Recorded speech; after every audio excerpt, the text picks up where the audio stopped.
Hi everyone, my name is Monica and I'm a member and volunteer with the Calgary Horticultural Society.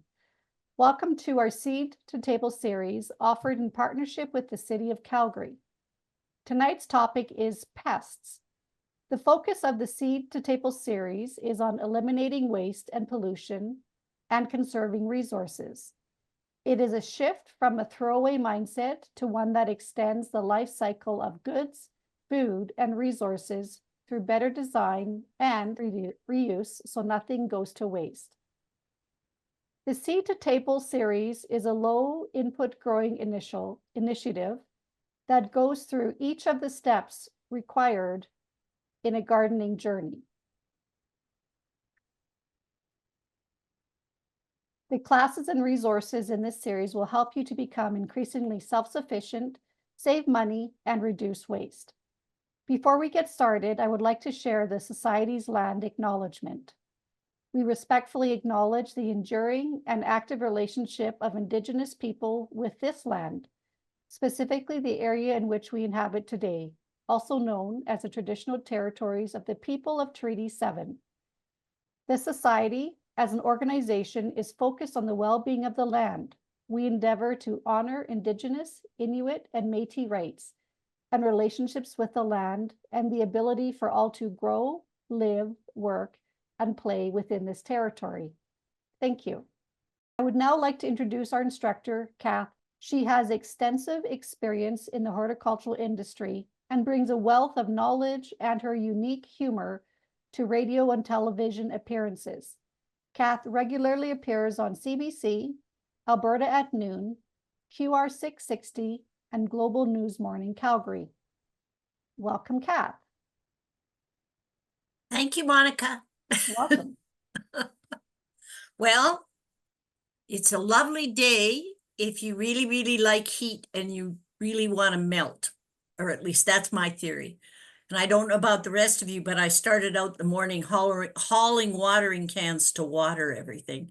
So I'm still paying the price.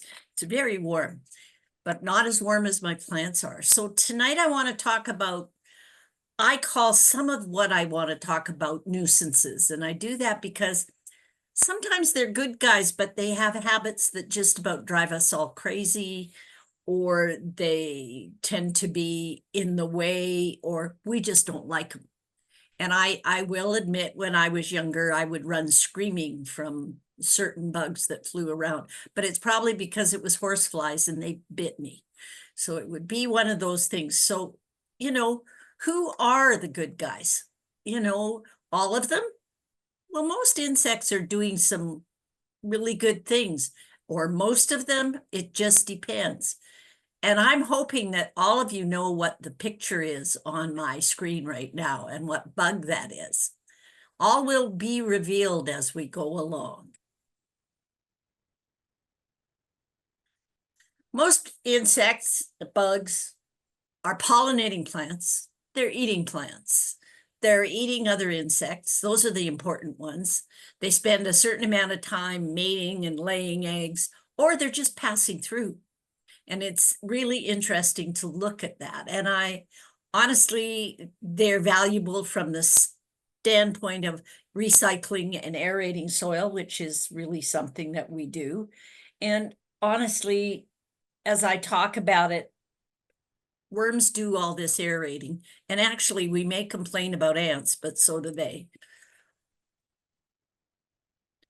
And then this lovely fly, that's a fly, not a bee, that's a fly. And he is one of the guys that is very valuable from the standpoint of he's a pollinator. He gives movement to your garden, and he's quite flashy. Like when you see him, he's almost iridescent, but valuable. And he does bite, he doesn't sting, but don't disturb him and he'll leave you alone too. And then there's the butterflies, and I'm a butterfly fanatic. If you saw the inside of my house and the pictures that I have all over, I have butterfly pictures. I'm even wearing a bug shirt, and the only reason I bought it was because it had butterflies on it. the moths and butterflies are probably one of the most interesting things to watch. Yesterday, we were in an open garden and visiting, and a monarch butterfly visited us. I think that was a really lucky sign, but you know, the swallowtail, this yellow and black fellow, he's very, very interesting to watch. And then there's this fritillary. I always want to call him a fritillaria because that's a bulb, but it's a never mind. Frittle. Anyway, there's some very, very interesting butterflies around, and they too do some great work in the garden. And they're not quite as bad as moths. I don't know if you grew up and know what a dusty miller is. Well, that deer moth on the left side, it was almost like if you brush by them, they shed dust, and that's how it got its name. And moths are interesting from the fact that sometimes they're brightly colored, but nowhere near the colors of, say, our butterflies, but they blend in and they just look amazing. Like a couple of these ones, you'd find them on trees and on the trunks, and they just blend in, and you're going, oh my goodness me. So it is watching them and seeing what they do, and they do go around and do their share of pollinating. However, just like the butterflies, they're going to pupate, or they're going to be getting into the next stage, and it's when they go into the pupa stage and then they become caterpillars or whatever. All caterpillars, no matter what kind of caterpillar it is, they're all leaf eaters, and they all have specific crops that they want to go to. And I will, quite honestly, I will go in and I will pick them off and relocate them if I can. I will put down traps for them and move them on as well. If you're really difficult and you have a lot of them and you want to get rid of them, i.e. tent caterpillars or anything like that, I haven't seen an infestation in Calgary in a long time, although I understand to this north of us we have quite a collection of them. But Bacillus thuringiensis is a natural control of them, and it will help if the population is overabundant.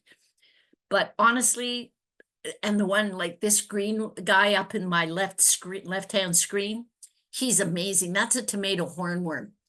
And you would think that the horn on the end was his head. Well, no, it's the other end of him. And he has a red dot that looks like a giant eye. He's very spooky looking, but he does eat a certain amount of tomato leaves if you get a lot of them, but we've never historically had a lot of them. So what do we see when we're looking for caterpillars? This is when we start to put our detective hat on, and we're looking for signs of them. And really and truly, they're either chewers or they are sap.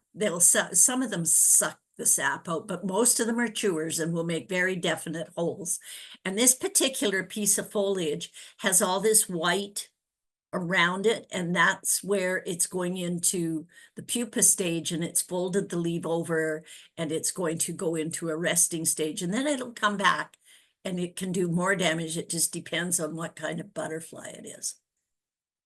And here's the one that everybody talks about, and everybody wants to know, how do I get rid of them? Well, there's so many species, and it isn't just the green one that you're looking at. There are black ones. There are, there's the black ones right in there, and they are amazing for what they can do. And they get together like a herd. So they'll gather in herds. And then the other one that I really find interesting is this lovely fuzzy creature, but that's an aphid, believe it or not. And I'm not certain. Up on the top right, can you see the ant? Well, ants live with aphids all the time, because the aphids secrete a honeydew that's very, very specific, and they will create a disease, if you will, and they will spread it around. but all of them suck sap or eat something like that, and they will transmit disease and viruses. And the best bet you can do is, well, we can't get out our hose and hose them down right now, but disturb them as much as possible. But remember, every aphid is born pregnant. All the aphids are female until the fall, and they will just keep reproducing about every 15 to 18 days. So you're going to always be fighting that.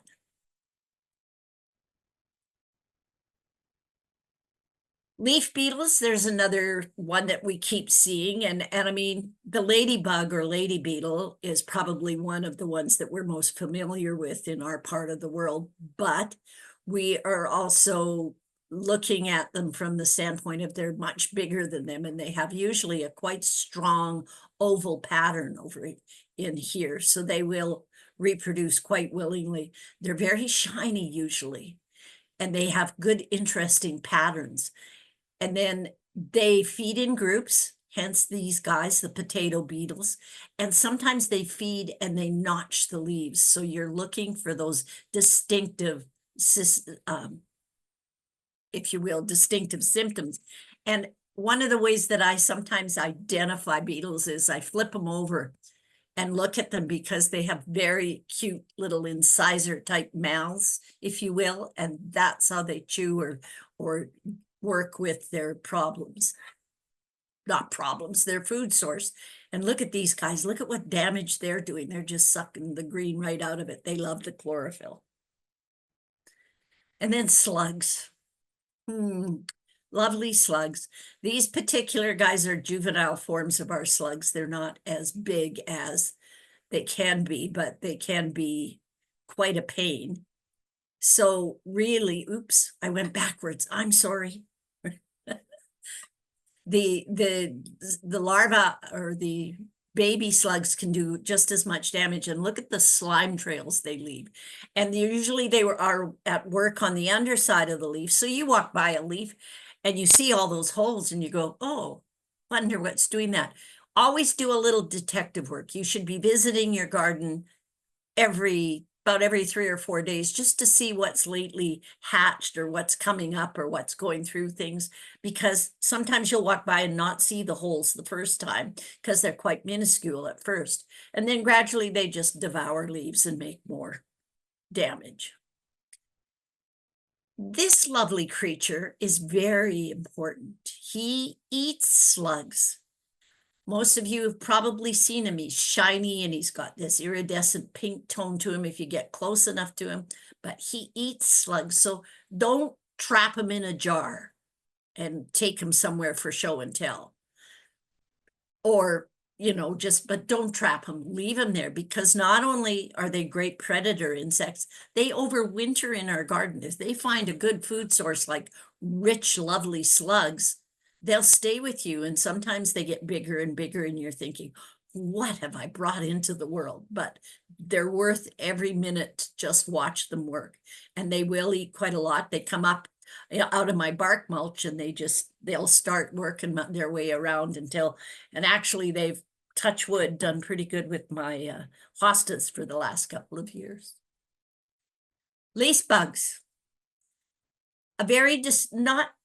It's really hard to define how they look, and they have that lacy look to them and they blend in, but they create this lace pattern under and along the edges where they're working, and that's where they're laying more eggs and they're working in there.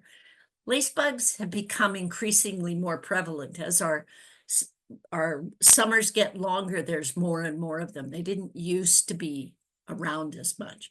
And they're a small relative of the aphid family. So they will suck the sap and they don't chew, they just suck the sap, and then they gradually disfigure the foliage on the underside and create places where they've laid their eggs, and then the hatchlings start to really take a round out of the plant.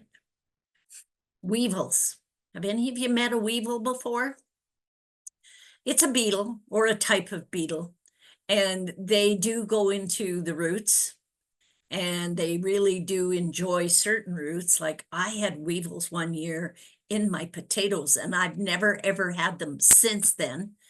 And I think I only got them by accident because I used one side of my yard that I hadn't added compost to, and they will then. The biggest thing that shocked me was that they come into your house in the wintertime.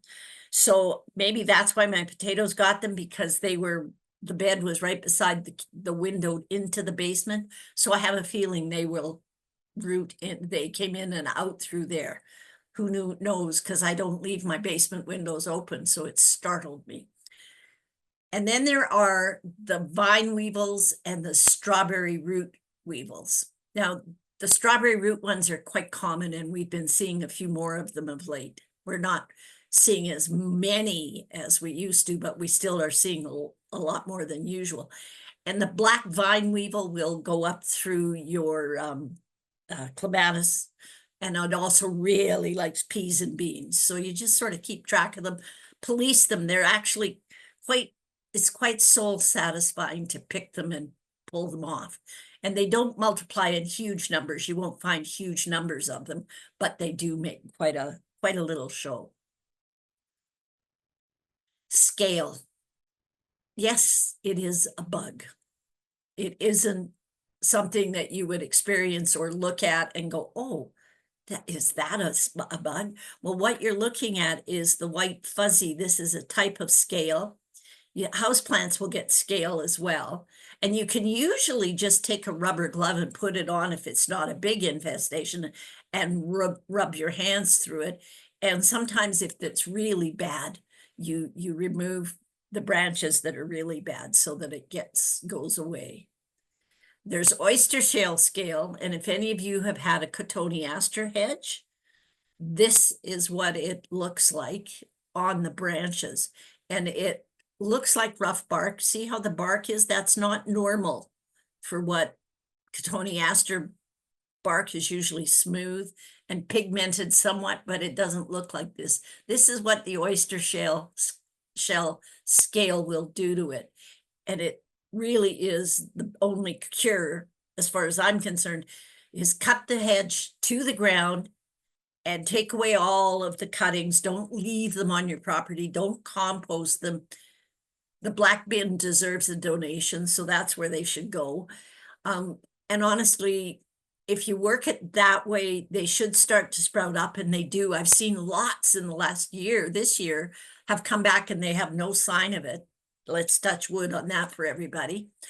But really, it's one of those common pests that people are seeing more and more. We didn't used to see it very badly, and then in the last 7-8 years, we've really started to see it. And then there is a product called dormant spray. And in the fall, when it's up and before it freezes and snows, you want to spray it, and that will help. And after the foliage drops is probably your best bet, because you get good coverage. And then in the springtime, before the foliage starts again, you spray it with the dormant spray, and that should eliminate it. And here's another one of those lovely scale things. And I always kind of chuckle because they call it the pine needle scale, but I've primarily only ever seen it on, on spruces primarily, but you can see the white dots all along, and that's an insect. And they will gradually, as you can see, the needles are starting to discolor, and it disfigures the tree in a way that you'll see your spruce start to have funny patches that go suddenly brown. And usually if you start paying attention about now, you will see a start of an infestation. And they usually work from the outer tips to the inside. So just go around and do a little bit of pruning off if you find any of it, and you can usually eliminate it that way. But there's no real other control other than working at it and cleaning it out. And then there's, how many of you have driven around in Calgary and seen all the black trunks on the elms? Well, it does do that, and it will create this black sort of sooty ash up the trunk, and it looks kind of disfigured. And these were taken just before the trees started to leaf out. But if you were to get in close with your magnifying glass, you would see all this lovely lumpy creatures, and that's the scale. And it is literally very, very dominant, and you can see some of the egg layers and some of the creations of the colony starting to go right into it. Your best thing is to hope that the city's going to do something, because they're prevalent on our boulevards. They are doing things, and they have been working at it. So I think we're starting to see an improvement, quite frankly. But it's one of those things that I hate to see, because I'm such a tree hugger that it's all I can. But don't go hug the sooty stuff, because it'll bring it back to your garden. Birchleaf minor. We were enjoying quite an a respite from it. But suddenly in the last 2 years, 3 years, it's starting to come back a little bit. It can't be sprayed because it is literally called the minor, because they come along, the flies come along, fly up the trunk of the birch and lay their eggs into the new buds, and then delete right in between the 2 layers, and you can't spray anything on it because they've sealed themselves into the leaf. And it can usually be just a little bit cosmetic. The infestations aren't as bad, but I recommend serious leaf. Get your leaves off the ground in the fall, or as soon as it starts to show any losing of them, and don't put them in your compost bin. Here again, put them into your green bin. The heat will kill them from that. And it's usually just cosmetic. And then the watering pattern for birches is water them well in the spring, and then water them well in the fall. And hopefully our water restrictions will be left, a little less stringent, and we'll be able to give them a good watering. But that is one of the single biggest things, is getting them to take up water. Now, I'm not sure if you've ever met the sawflies.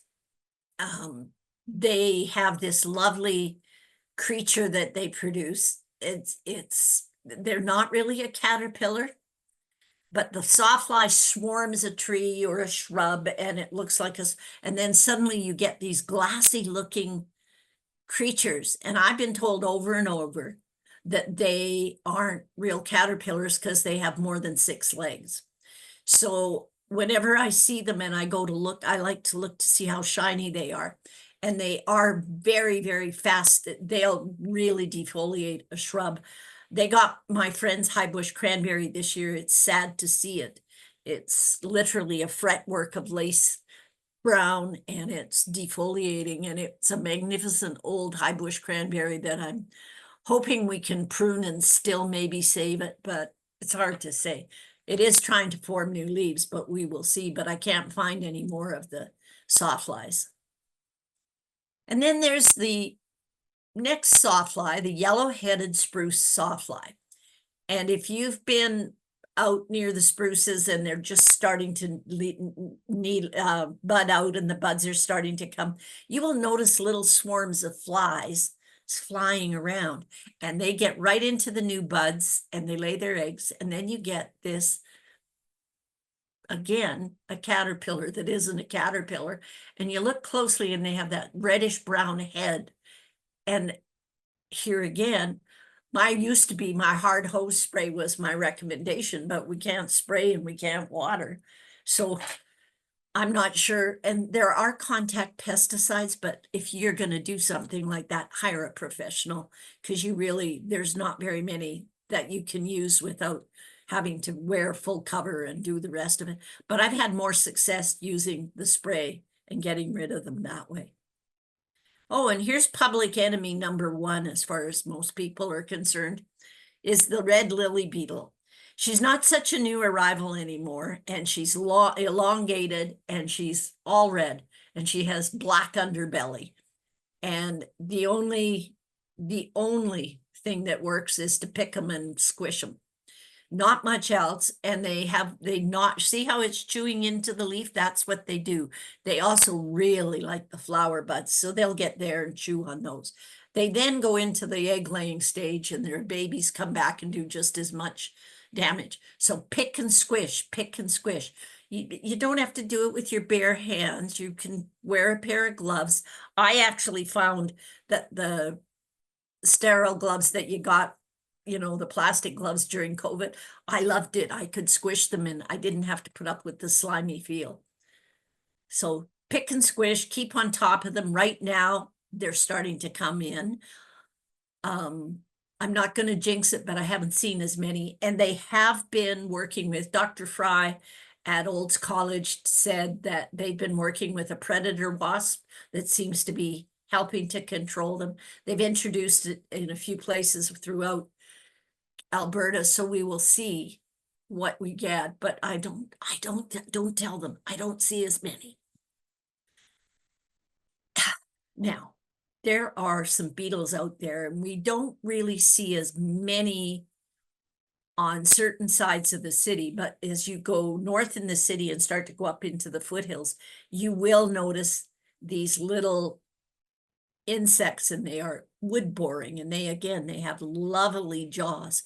But what happens is when they're chewing the wood, they create a fungus from their mouth, and it creates a fungus, and it literally has a little red. You'll look closely at your tree and you'll go, oh, what's going on? And he's boring in and he's creating this red surface in your tree. Sometimes the best thing you can do is go in there and just give it a good disturbance. I usually use a bamboo stick and go in just to see if it is the fungus. And then sometimes I actually, about 4 years ago, I got one. I have a chopstick that I use to do this too. And I impaled him on this chopstick. Gave me a great deal of satisfaction. Anyway, here again, we got to get these trees watered to protect them. And then there's the bark beetles. Now, bark beetles are very, very small, and we don't see that many here yet. But the mountain pine beetle is the one that they are most worried about. And it will really and truly, it's teeny, teeny, tiny. And it also creates a fungus, and that, even though the beetle is creating all these tunnels, he creates a fungus which causes the bark to lift off of the pine. However, if we were to get in the winter and have 10 to 12 days of -30 to -35, that's almost as bad as having all this heat. However, that would kill off a good percentage of the population. But otherwise, there is no chemical control for them. And then there's the ash bark beetle. See these lovely uniform holes? Well, that's how they come in. It's very tiny and it just climbs in through here. My thing is that if it's not in the main trunk, I'll try to cut it off. But you can usually stand at a distance and all of a sudden you'll start to see the leaves are wilting. So you prune it, and every single one of my slides says the same thing, to water well. Well, that's okay, but I'm not sure how we're going to do this year, but do try to keep it watered. That's where you could use your gray water, is dump your gray water on them. Or if you wanted to. Now, I don't know why I still have another weevil in here. I thought I'd eliminate it. The white pine weevil, have any of you experienced this? This is, you'll see your spruce tree up at the top, and in the early stages of the newer growth, it will be growing up and it'll look quite nice and it's going to grow. And then all of a sudden it starts to weep. It just sort of starts to fall over in the soft tissue, and it will go right down and it starts to tunnel in because it's going to go into the old wood and go into a pupa or a hibernation stage. And then it will wait till next year and it'll just keep eating the top right out of your spruce. And what you want to do is you've got to get up there and prune till you hit clean wood and there's no tunnels, and you dispose of it accordingly. And it's probably one of those things. But then what happens when you prune a spruce or take the leader out, it starts to form two. So you'll probably want to cut one off and start training it and put a stick in it to get it upright, and it will create its own leader. Now, I'm not sure if any of you have had a curculio in your roses ever, but they are another beetle. Gosh, there's a lot of beetles. And they get right into the new buds of the roses, and they literally bore right into them and they chew right through. And what they're after are the fresh little seeds in the middle. So you want to get that, because then when they produce their grubs, they live on the developing seeds. And so you remove the beetles as much as you can, and you prune off those dead, damaged buds, and don't let the rose bush form rose hips. Dispose of them as well, and you will eliminate the life cycle gradually. I haven't seen as many curculios in the last 2-3 years, but I do believe that they thrive in cooler temperatures and wetter climates than we've been having. So that could be part of it. And galls. It is something that happens in certain trees, and they get certain growth patterns, and most of them are just harmless. I know that there's one that appears on my mountain ash, but I've pretty much, I prune it off if it's really ugly, but I do okay. And I love these little red balls that form on these leaves, on the poplar, etc. There's nothing in them. You open them up and it's just a fungal growth. So you just sort of go, oh, okay. So it's one of those things that we just can't do. So this is where a good pair of pruners comes in handy.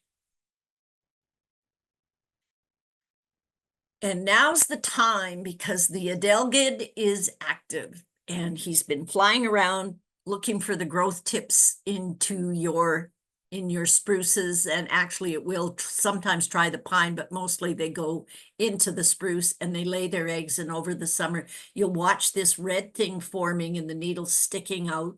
And you'll go, oh, that's interesting. Is that some kind of flower? No, it's not. It's something that you should really get in and prune it, because otherwise it will go to the stage where it dries out and it stays on the tree over the summer months, and you'll go, oh goody, it's going dry. And that might, but you want to get it out of there, because I don't know if you can see the fine little pinholes in there.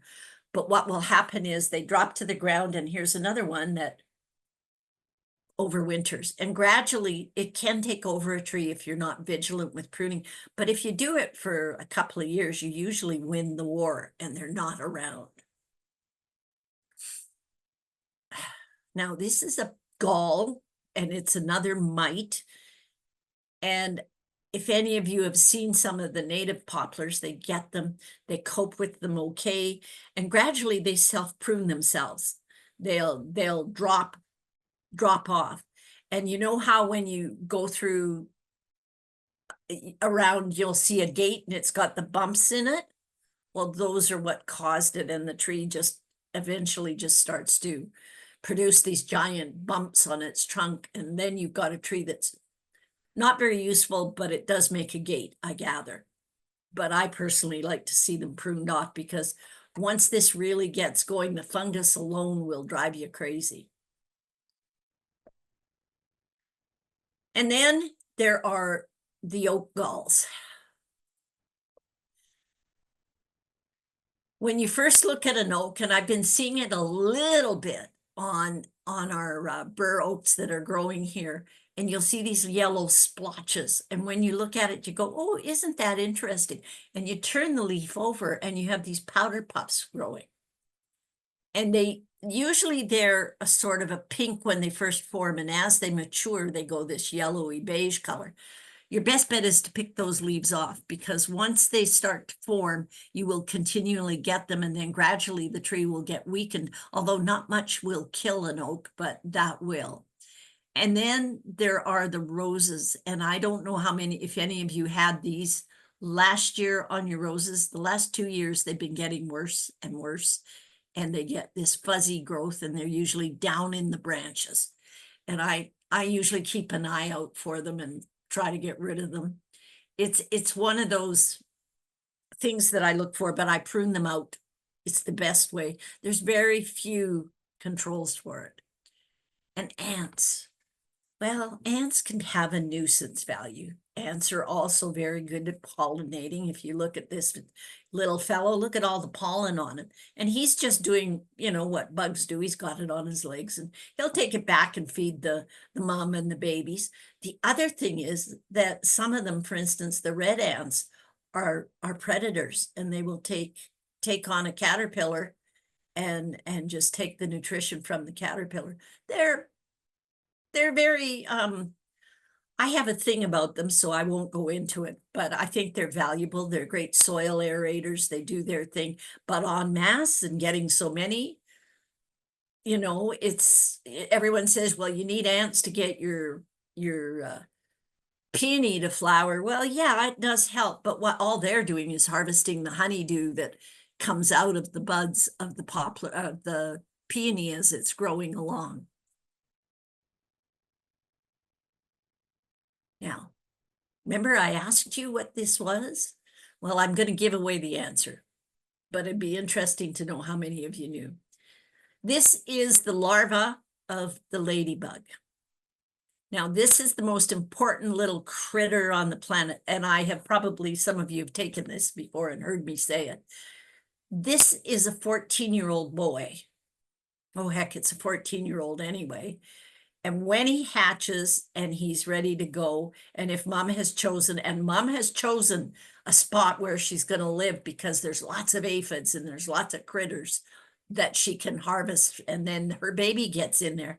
And he, in 24 hours, can eat 4 times his weight and get rid of a good percentage of the problem. So if you're going to go buy ladybugs, which, by the way, they're back in stock, I hear, and you want them on a specific shrub, put them on the shrub. Don't throw them up in the air, because, I've said this before, ladybug, fly away home. Well, they'll try to find a place that's a better home if you're going to throw them out in the ground, out in the air.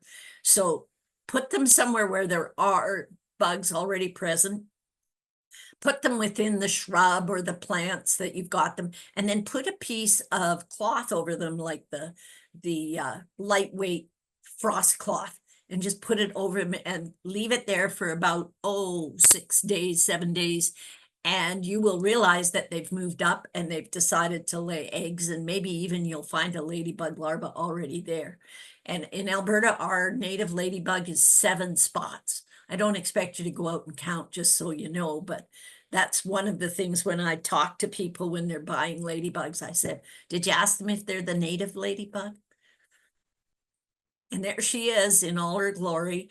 And she too, even though she's in there and she's eating insects, she's also doing her bit for pollinating, and she also is seeking moisture. So she'll go somewhere like in the bed of a petal just to get a little extra moisture. Now, bees. Bees are very popular. Bees are enjoying quite an important part of our role. Without bees, we wouldn't eat. We wouldn't have flowers. We wouldn't have a certain part of our life cycle that's important in all of our gardens. So there are several kinds of bees that are native to Alberta.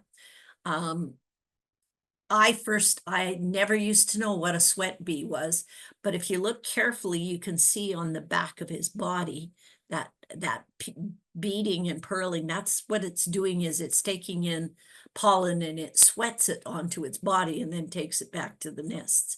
Leafcutter bee, they're very solitary. They don't work in huge crowds, and they will cut the leaves on your roses. They like those leaves. They'll cut on a few others, but they too also have their use in that they will, and they like to nest in the ground.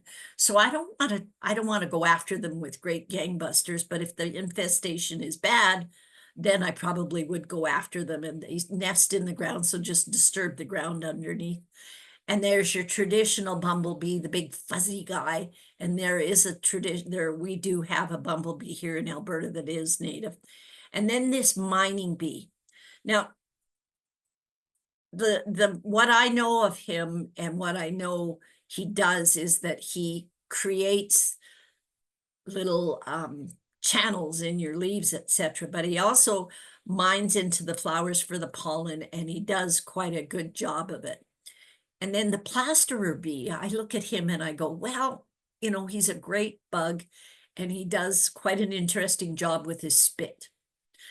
So do look around for him. And then there's the true honeybee.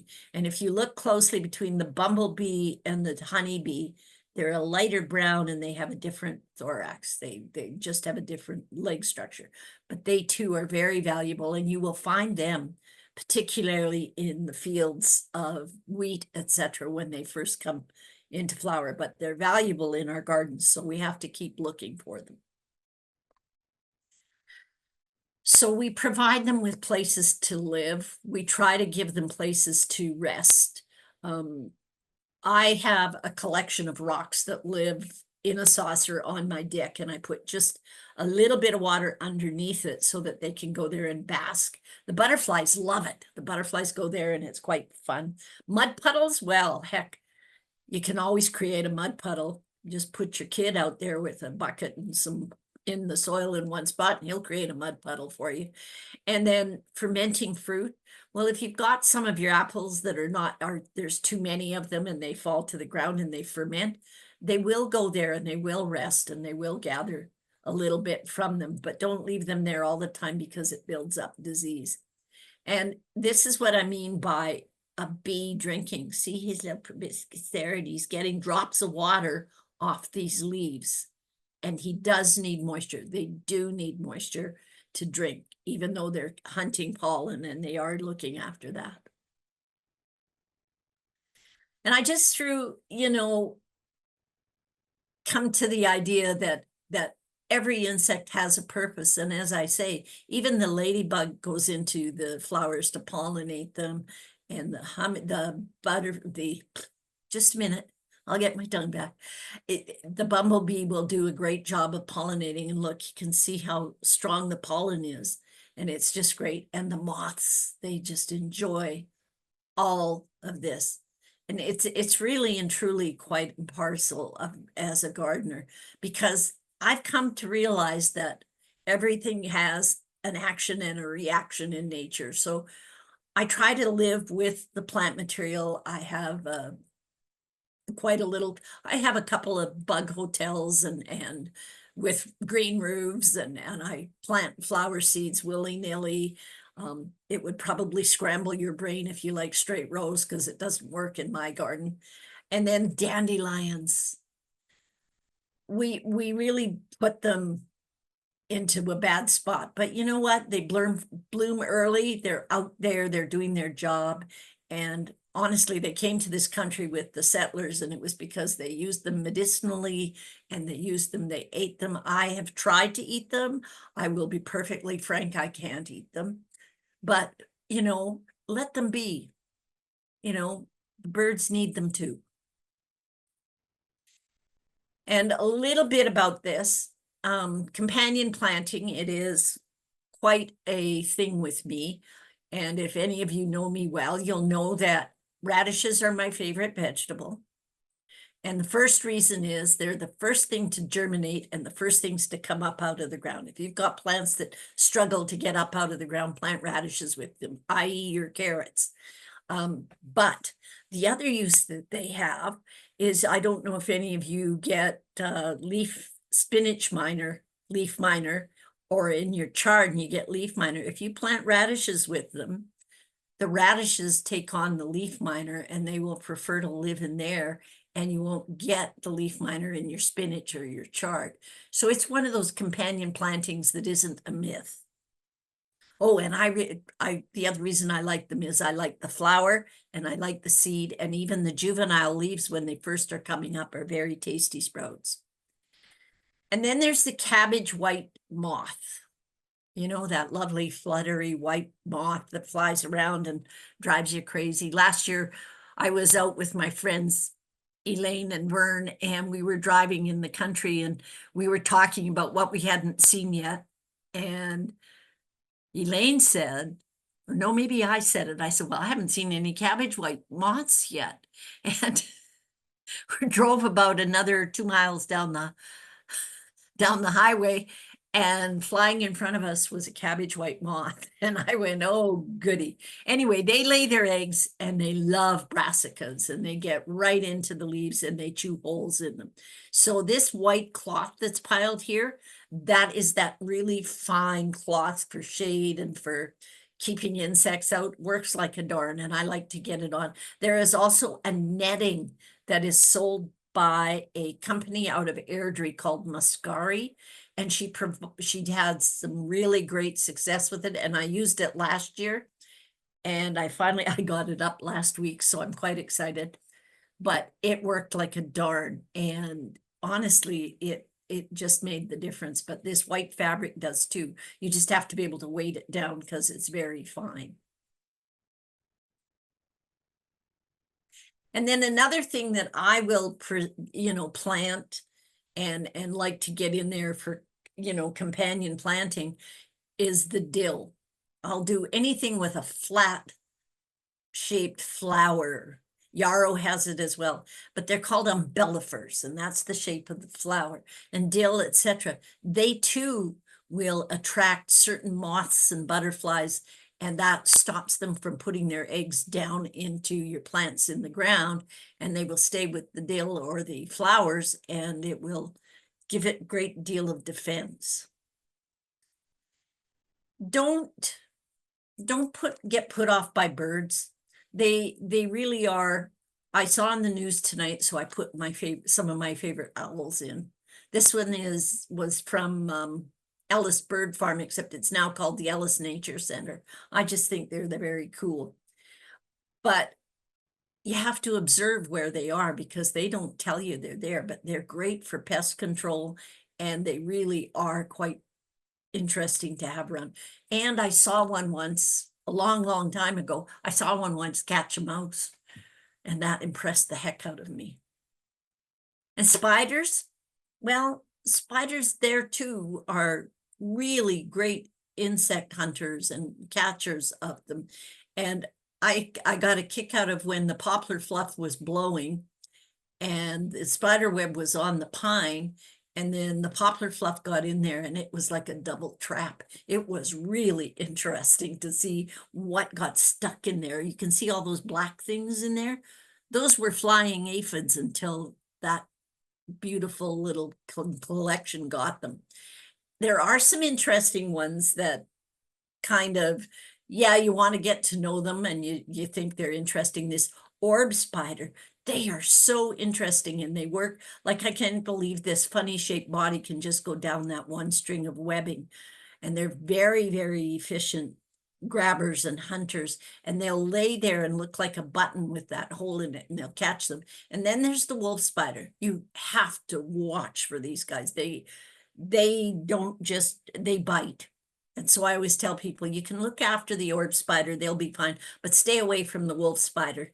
And they too eat a great number of bugs. So we have to learn to live in harmony with all of this. And this particular spider just fascinates me. This is the goldenrod, or a crab spider, and it changes color. Like you'll think, oh, you'll see the yellow. It's because the middle of the daisy has bright yellow, so it's going to go down in there. And look at when it goes into a pink rose, and it puts on a pink stripe, and it just blends right in. Fascinating. I wish that we all could do some of the survival things that insects bring to us and do for us. Now, did you get hail this past week? I know a few people did. There is a difference between insect damage and hail damage. You can quite often take hail damaged plant material. It's like a jigsaw puzzle. You could put all the parts back together. It's just a pity that we don't have glue. But hail damage, if it's really bad, it will strip bark and it will damage the bark. But 9 times out of 10, if they're left to their own devices, the shrubs and the perennials will start to just come back. My friend Dave's tomatoes got just destroyed at the end of July about 3 years ago. And he said, I'm going to leave them. And you know what? They had more tomatoes than they've ever had, and the leaves came back beautifully in August. So it's plants survive some of these things. So I try to talk about correct growing conditions, and I choose plants that are adapted and do well for us, and choose some of our pest resistant varieties. And don't forget the birds. This little wren lived outside my office at Countryside for an entire summer, and she and her mate had babies. We couldn't sell the birdhouse because there were babies in it, and they would hunt all day long and come back with mouths full of moths and various insects, and they would just feed the babies all the time. And then every day at 5 o'clock, they rewarded us with a chorus. And it was so wonderful to hear. So work with trying to introduce hotels for some of your creatures, or put in some birdhouses. Get your soil healthy. The healthier your soil is, the more compost you can add, you will get to be quite good at getting good things going, and using barriers, and visit your garden. A garden doesn't develop all alone. You have to get out there, you have to talk to things, and you have to turn leaves over. And, maybe that's why some gardeners are considered eccentric, because they walk around and turn leaves over and talk to the trees or the shrubs or whatever. I'm not sure if any of you are that intense, but my mother did. It used to make my sister and I stay in the house. Okay, this was a mystery to me, not to me. I knew exactly what it was. You know how I said earlier about leaving the dandelions to let them do their own thing, and etc. This is 2,4-D damage. Calyx. And what happens is that it has a growth hormone in it. And when it damages it, even with windswept, it may look like insect damage or that you have some kind of leaf curl, but it's herbicide damage. And what you will do is, when you look closely at it, you can see where the cells have sort of exploded and the branches go all twisted. And on this shrub this is the outer edge of it. So it got that from the wind. And it would look pretty bad, and they were convinced they had a disease, but it wasn't in the rest of the shrub. It was just on the windward side where the 2,4-D had hit it. So, sometimes it's just, what kind of a detective are you? Ask questions, or sort of observe your environment. If you live in the city, you're living with other people near you or beside you, so you're always paying attention to that kind of detail. And chlorosis happens in foliage, and it literally is the veins go green and the foliage loses its chlorophyll. And that's usually a soil deficiency. You need to work on your compost and get your compost in place. And it is I was always taught and told that it was iron deficiency, and it caused the chlorotic leaves. But also, if you're going to get iron to put in it, you have to add sulfur as well to get the iron to uptake. So by doing proper composting, you gradually get that heat exchange that brings the leaves back to their color, and it allows the natural occurring irons that you're creating in your soil.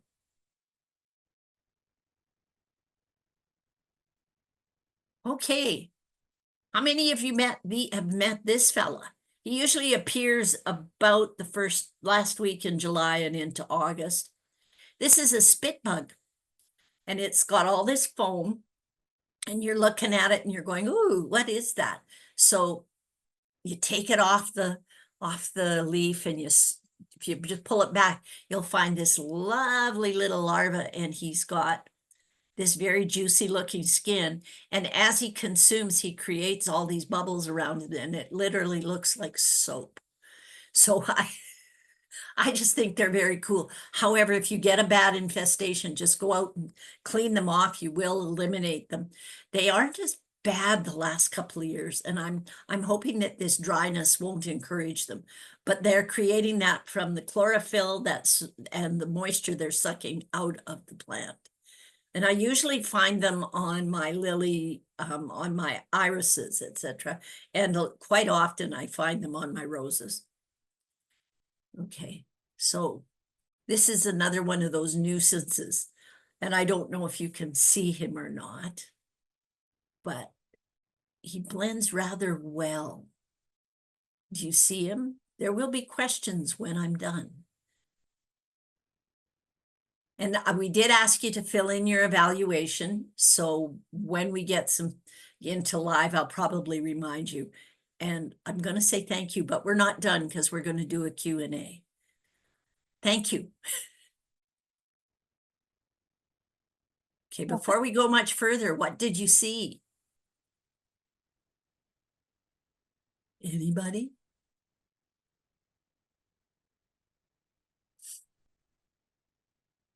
No? Kath, are you referring to the last slide? That last picture in the spruce tree, what did you see? Anybody? Was it a porcupine? Yes, very good. Anybody else see the porcupine up there? Yeah, he's hidden pretty good. My neighbor has this spruce tree. It was huge and it's gorgeous. 3 years in a row, he's had a porcupine up in it. So this year, you know what he did? I'm very sad. He cut the tree down. Broke my heart. Anyway, so do we have any questions or anything that you really came to the table to talk about? Currently, there's no questions in the chat box. Oh, I was going to comment on the last bug pest you talked about, the spit bug. I get yes, them every year on my Russian sage. yes. And so I just pick them off and I squish them. Yeah. But Well, without, that's all you can. fail. You know, I sometimes think when people are in a hurry to, spray it or do something like that, and sometimes it's just the weaponry you choose. You Yeah. just go out and pick them, or you can go out with your pruners and do a little bit of pruning. So it really is, one of those questions.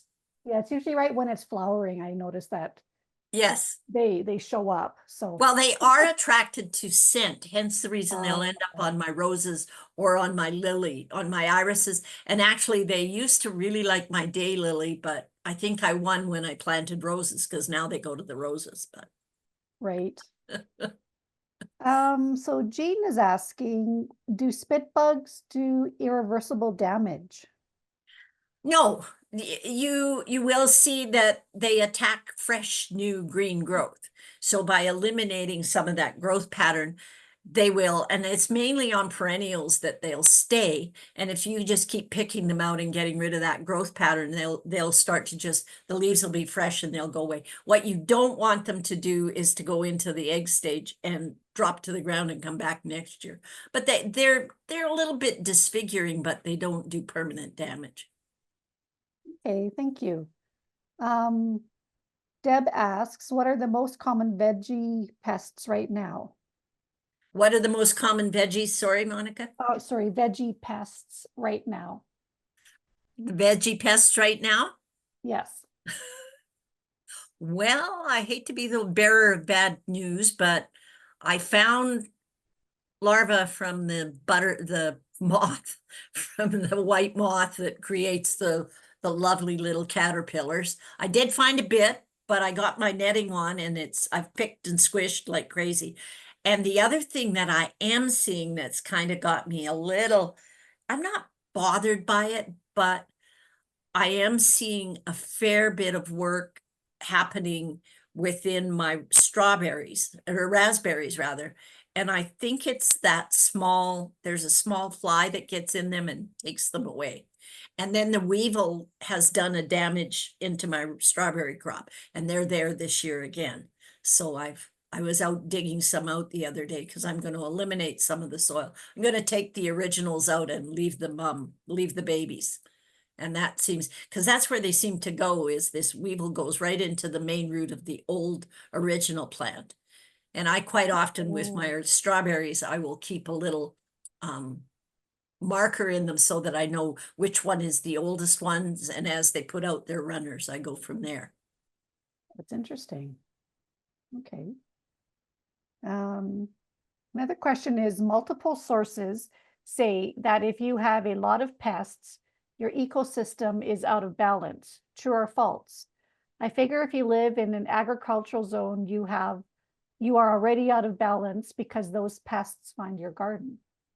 Yes.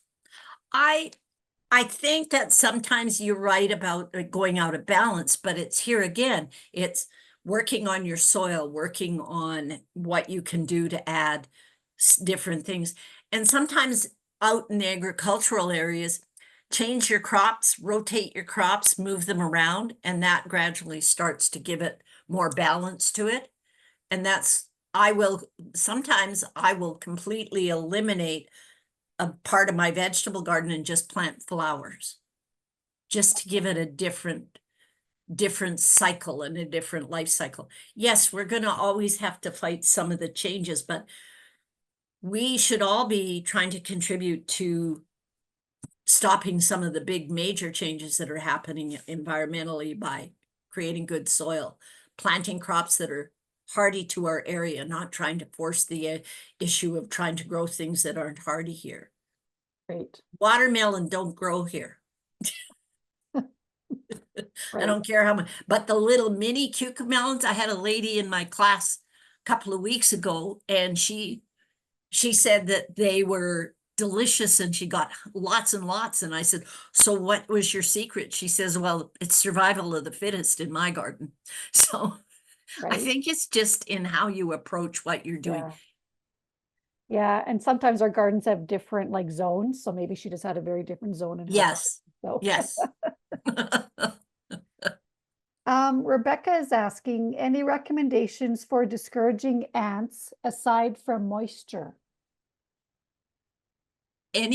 Sorry, I'm not hearing you. Sorry. Okay. Any recommendations for discouraging ants aside from moisture? So any way to get rid of ants outside of moisture? Okay, I'm bringing out the Kath cure. Those who know me and love me, please forgive me. I've got a lot of ants and I'm really mad at them. Or for instance, right now in my raised vegetable patch, they've decided that they're going to live on one of the support pillars. So I take frosted flakes and I put them in the blender and I crush them to a really fine powder. I then take them and put them on the anthill. They take that and they gather, the worker ants go and they gather it together and they take it down into the main nest. And all the ants down there start eating it because it's a sugary blend and they just love it. And then they explode. It's a very, but it gradually eliminates the population and then they decide that they don't like it there, so they move on. So Wow. that's one of my favorite cures. Or you could build an ant hotel. You could take a big pot of soil, one of those tree pots with the side cuts on it, fill it up with soil, scrap soil, some kind of soil, put it on top of the anthill. And the ants will discover it and they don't stop. They'll go up into those holes and they'll start working up because they've found a new layer of soil to work in. And that's what the worker ants are there for. So they gradually create a high rise.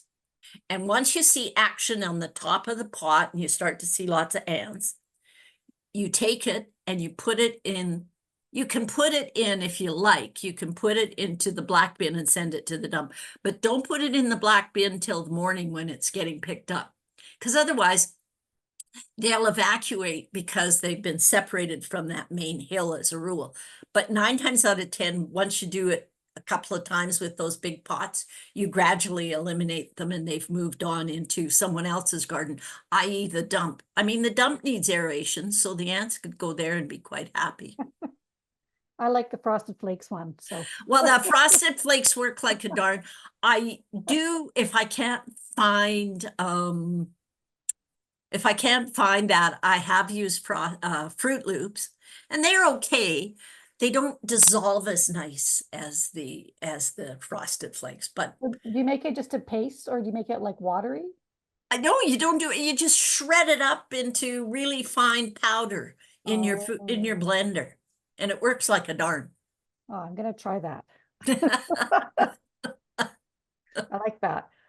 Okay, Kathy asks, I have a lot of flea beetles every year. I use dianthus earth, but are there any other strategies?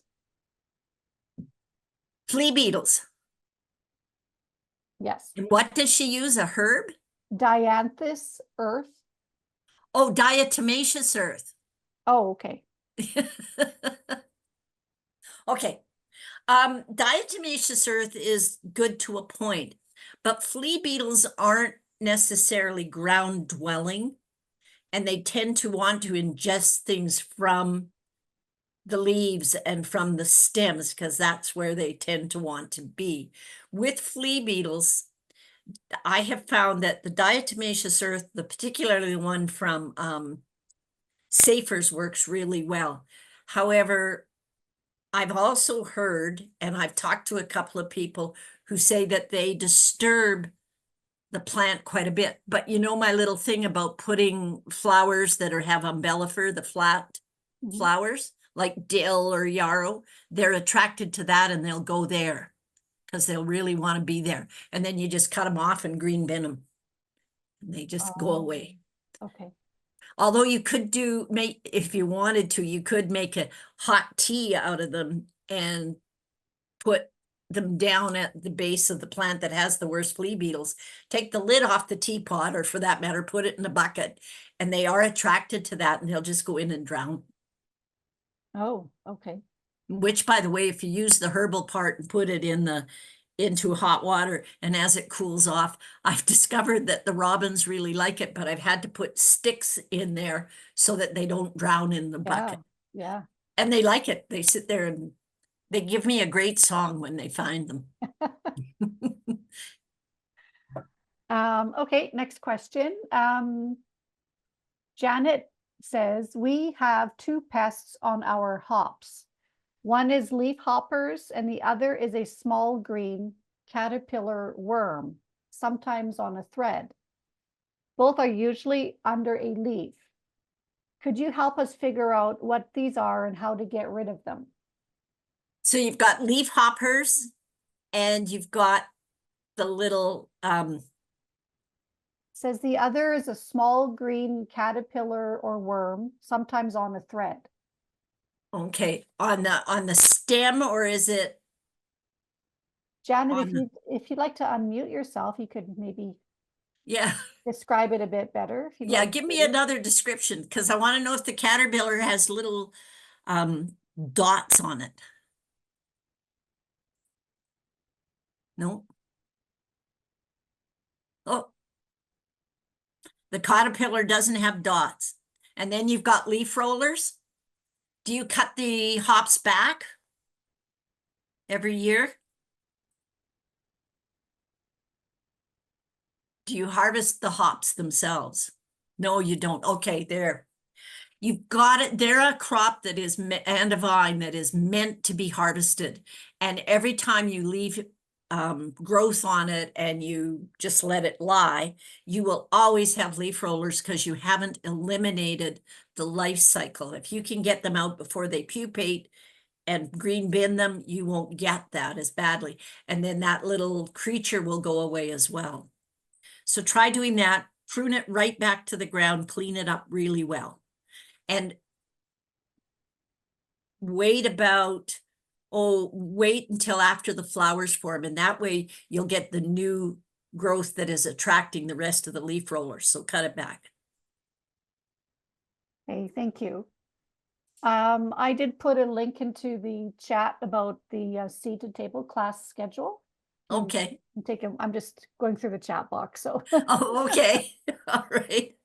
Actually, I Um, find the seed to table conversations quite interesting. They're You're very, welcome, Janet. So Chris says, sorry, I may have missed it as I had to step away, but we have red currant bushes, and every year we have an issue with little critters inside the fruit. It's some kind of larvae, very small. Also, we constantly have to remove leaves that have red blisters on them. It's due to aphids on the backside of the leaves. What do you recommend for all these things? Well, it's actually all one thing. There's a little fly that gets that's attracted to currants when they're flowering. So what happens is they've laid their eggs in the flower, and then when the flower starts to form the fruit, the larvae just try to eat their way out. The best thing you can do with currants is to put netting or put fabric over them, the thin white fabric, and close it. and then they can't get to them because they're drawn to the flower, and that's what brings them in. And it's the same thing when they create on the leaves, they create those blisters. They're waiting for next year's crop because they're just going to come back. So you make sure you clean it up really, really well. And about the first week and after the leaves have started to form, before the flower buds come out, cover it so that they can't get to what their target is. There's nothing better than red currant jelly. Right, I agree. Rebecca just made a comment that said, yes, I second the question about the leaf hoppers on the vine. I have those on my grapevines. So Yes. hope Yeah. Rebecca that answered when Kath answered that answered your question too. Oh, okay. Okay. So Vicky says, this was very informative. Thanks so much for sharing your expertise. Any suggestions for roses? Something always comes and eats tiny holes in all of the leaves. It's the leaf miner. It's the leaf chewer. Really and truly, that is one of the places where diatomaceous earth works. And they hatch near the ground. They hatch at ground level and come up and eat. So put some diatomaceous earth around in the ground around it. And when you do go by diatomaceous earth, make sure it contains shells, crushed shells, as well as a really sharp sand, and that will help it quite a bit. I wanted to say something about the currant. By covering it after the leaves form and just as the flowers are starting to form, you do have an issue with pollination. Now, I have found that what I usually do is, and it's a little bit hard on things, but I will quite often, I have a small fan.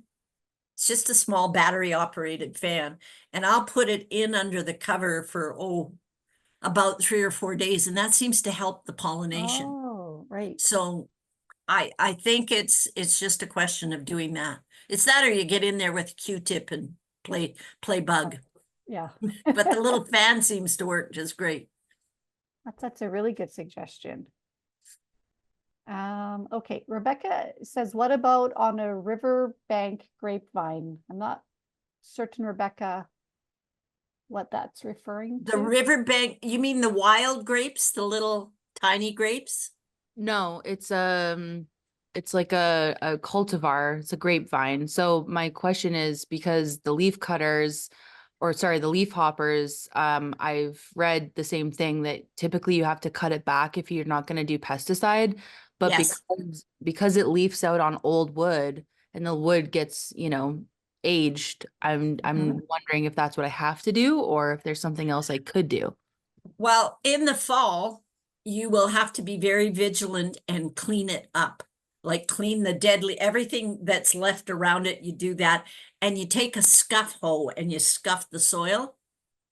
And you don't have to use herbicides, but I mean, insecticides. You just run the gloves up the wooden stems.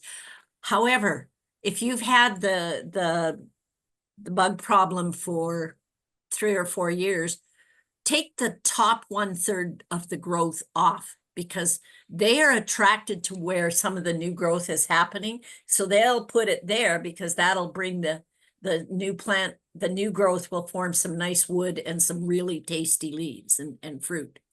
So prune it down by about 1/3 of its growth, and it will produce at the bottom, but just keep it cleaned up. And is the fruit okay to harvest and eat despite the hoppers? Oh, despite the hopper doesn't do that horrible thing that the currant fly does and lay a larva in it. They're probably just fine.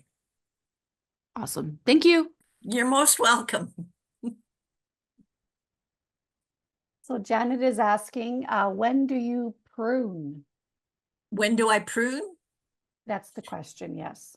Okay, well, if we're talking fruit bearing or if we're talking trees in general, I have a few little things that I use with myself. For instance, when lilacs are finished blooming, that's when you prune them, because that's when you take the flowers off, and then they spend all summer resetting their leaves for next year. And it's the same thing. You prune it back, but when the lilacs are in bloom is when you prune your conifers. You want to go after your junipers a little bit. You're probably going to tidy up your pine and your spruce, because that'll just give it less likelihood of getting any kind of damage. However, it is way too dry to prune right now. I wouldn't be pruning anything right now. Even the fact that I want to get flowers off of my lilacs, the only thing I'm going to prune this year. I'm not going to go into any of the branches. I'm just going to get up and endanger my life and just cut the dead flowers off. So, and that's the best way. Perfect. Thank you. So someone mentioned that the link doesn't work. I'm not certain which link you're referring to, the evaluation or the seated table. I put the link in again for seated table, and I was Okay. able to get it to work myself. Try it again. If the Yeah, evaluation, don't give up yet, because yeah, just click on it again. yeah, If you meant the evaluation, I'll repost the evaluation, but I was able to get Yes. both of the links to work. So okay. So it could just be a small glitch and it'll come. it should, yeah. Yeah. So Faye asks, are there any pests to watch for on Valiant grapes? On Valiants, actually, no, they're really hardy and they do very, very well. Someone told me they got like 100 pounds of grapes off their Valiant. So, Wow. yeah. And as he says, I'm not very conscientious, so they seem to do just fine. Survival of the fittest again, right? So Well, sometimes it is, and sometimes you do have to fuss. Like I'm a bit of a fanatic about certain plants in my garden, like my roses. So I have a certain routine I do with them. I'll go and look for them and make sure there's no galls and work on that sort of thing. And that, as a result, takes me on an inspection tour, and I start looking at everything as it goes. And this having to water by hand has been, without a doubt, one of the most educational years I've had in a long time, because I'm really watching right. what's going on, because you got to stand there and, you're watering a tomato and you got to count to at least 10 to get enough water on it and deep enough. So I'm inspecting everything that's around my tomatoes, or making sure. And by the way, I have a few tomatoes. I'm so excited. So Oh, that's actually excellent. yes. So Chris P said, what about pollination if it's covered? Well, Kath? yeah, and that is an issue, and it can be an issue. For instance, I did put my netting up the other day, and I'm trying to protect my broccoli plants. They're the most important thing in my garden to me sometimes. Anyway, I pulled it up to the top of my tomatoes, but I didn't put it right down at the back. And I did notice that the bugs were going in there, the flies, etc. So I am getting pollination, because obviously I have I have stuff going on. So, but it doesn't hurt at least once a day to just take the covers off or pull the cover back and let them get a chance with some of the insect life, and then put your cover back on. I just want to say thanks. You're such an amazing wealth of information. Thank you so much for You're most welcome. Yeah, it's wonderful. The only other, I had one last question I thought while I'm here, I'll just quickly ask it is, these bushes are actually next to one of those man-made swales that you have in neighborhoods that transports water, right? Right. And one thing I learned recently is that you might have aphids because there's just too much nitrogen in the soil. And so I'm wondering if my neighbors are transporting all this extra fertilizer from their grass and whatever, and it's getting up into my currants, and that's what's causing the infestation of aphids. Quite honestly, yes, because aphids are drawn to nitrogen and to green leaves. The greener the leaves, the more they're going to come to it.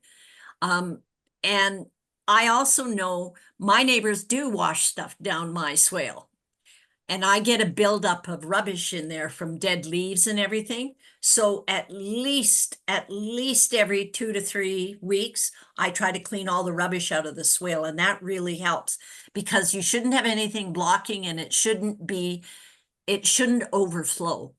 So if you start working on the rubbish that's coming down the pike, I mean, I'm unfortunately nearly at the bottom of the drainage because I'm near the bottom of the hill in our cul-de-sac. So I do get quite a bit of garbage, but my neighbor noticed he was getting quite a bit, so he's put a net.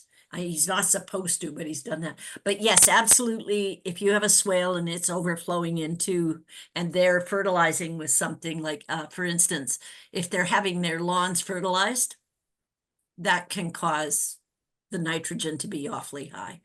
Excellent. Thank you so much. You're most welcome. Margot asked, could you just put eggshells around the roses also? Yes. Yes, I spend all winter collecting eggshells. I have enough eggshells, as my sister was saying one day, to start. In fact, I told you earlier, Monica, I couldn't find my book titles Right. and that I was looking for book titles. Wait till you see what I found on my bookcase. There we go.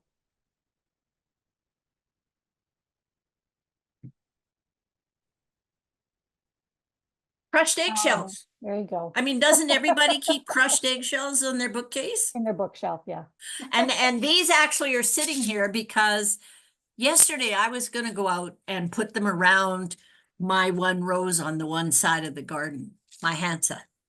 So, yes. And oh, you know what? I have the anniversary, Eagle Lake's anniversary rose, their 50th anniversary. The flowers are almost as big as my hand, and they've got this yellow with this red inside. I'm going out tomorrow to just sit with my roses. Yeah. Sounds lovely. Deb asks, when are the hops cut back? I cut my hops back after they finish flowering, and usually most hops growers, once the flowers have ripened, once the hop has ripened, they'll start taking it back a bit and taking it back. And then you do a hard prune the 3rd to 4th week in September before a hard frost. And then the hard frost takes the rest of it. Okay, perfect.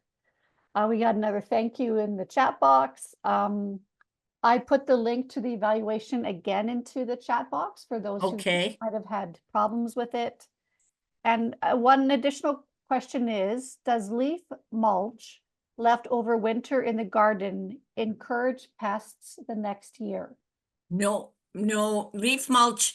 The only thing that I always tell people with any mulch you're going to use, whether you're using leaf mulch or well-aged grass cuttings or any of that, don't put it right up against the plants. You want to encourage them to root out. You're trying to get the moisture to be trapped near the plants. So you don't go right up against your vegetables. You don't go right up against some of your flowering bulbs or anything. You just make sort of channels with it and put it around.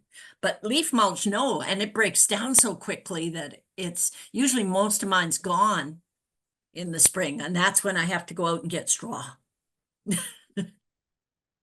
Okay, well, that was the last question. So yeah, well, thank you, Kath, so much. This has been a very Thank you. interesting session. I was gonna recommend a book, Garden Right. Bugs of Alberta, and I believe Monica's put it in there for you. I Dr. will- Fry from Olds College and the So other two. I'll say, Kath, I did look at I'll put the link in the chat box, but I did find though that even though it was on Indigo, it's saying it's out of stock. Well, But- I found it once at the Olds bookstore, so I Right? was excited. But And if- then, If anybody then- wants to click on the link, you can get information on the book and then yes, maybe, and then you can find it. And I mean, quite often I'll find it at the library and you can read it from there and decide if you want to oh, own that's it. true too. So, going to the library, and the retired naturalist from the Ellis Bird Farm wrote a book. I know that it's out of print, but it's available. If you look at it, it's called Naturescape Alberta, and Myrna has written this book, and it's so interesting. It's kind of where I got some of my things about keeping birds busy and trying to get more creatures to come into the garden. And if you do get a chance, go up to the Ellis Bird Farm and see some of their practices. But saying that, they do the same thing over at the Silver Springs Botanic Garden. So Right? it's Yeah. just to after Stampede, when you're bored, start visiting some of our gardens, some of our public gardens. Absolutely. I was going to say that the book by Ken Fry, I believe I saw it possibly on eBay. So I didn't know if it was Probably, like I the quite first often one. you'll find these books for sale some places. I don't believe I see just more thank yous in the chat. Thanks for all the great information. Much appreciate you sharing your knowledge. That Well, was so thank you for helpful. coming, and it's been real nice to chat with them. I'm looking for any suggestions you might have. So if you've got one, email the office and let me know what you'd like to learn more about. And we Yeah. could always talk about my mom, who my family still refer to as Batwoman, and we could talk about her bats. So I would enjoy that. yeah, she was quite a character. Chris says this was excellent. Thanks again. So Thank you, everybody, and I hope to see you at something. Garden coaching is coming up, and we're going to do conversations in the garden at the CNIB this month. That's So right. I saw that. yeah, so we've got some really good dates on the calendar coming up. So I'm just trying to find the link for the CalHort. If you just go to calhort.org, you'll be able Yeah, to and see then what's happening, and the calendar's all there. Sounds good. Thanks so much. Kath, it's been a real pleasure. Really Thank you. enjoyed this evening. Thank you, Thank you. everyone, for your attendance. And I'm going to end the Zoom session right now. Take care. Thank you. Good night, everybody.